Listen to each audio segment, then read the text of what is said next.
I used to think change would feel like a lightning strike. One day I'd wake up different, clear, confident, unstoppable. But change rarely announces itself. It slips in quietly, the way morning light slowly replaces the dark. There's a version of you that you keep meeting in your head. The one who shows up early, who chooses the hard thing when no one's watching. The one who breathes, thinks, and acts with intention. You don't find that person, you build them. Not with big speeches or perfect plans, but with ordinary mornings. With shoes by the door the night before, with a pen waiting beside a blank page, with a little more honesty in the mirror.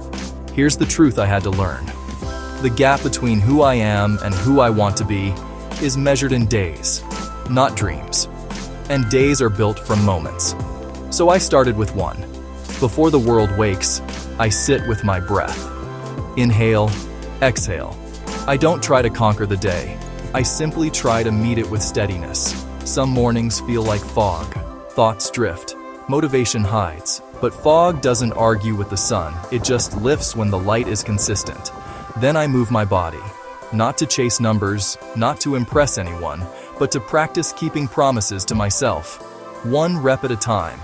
Effort without noise. Strength without spectacle. I write a few lines about what I'm avoiding, what I owe the day, what matters enough to protect when distractions show up dressed as urgency. I've learned that discipline isn't a punishment. It's a decision I don't have to remake every hour. When I set a small rule, sleep at the same time, read 10 pages, step outside for 5 minutes of quiet, I remove a debate. And with fewer debates, I have more energy for the work that actually moves me. There are days I slip. I hit snooze. I scroll. I let the plan leak. That's not failure. Failure is pretending I didn't notice. So I notice. I breathe. I return. Discipline is not perfection.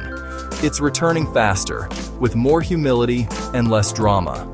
At night, the city reflects itself in every window. I see my day reflected back too. Where did I waste attention? Where did I move the needle, even a millimeter?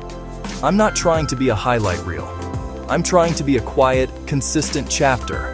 Nature reminds me of the pace I'm aiming for. Trees don't sprint to grow. They stack rings. No one claps for a ring. But a decade of rings turns into a forest. The person you wish you were is not waiting on a perfect Monday.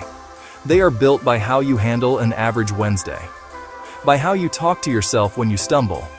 By the small boundaries you keep when no one can see you. So here's a simple framework I use. Choose one non-negotiable that strengthens your mind. One that strengthens your body. One that strengthens your craft. Do them even when it's boring. Especially when it's boring.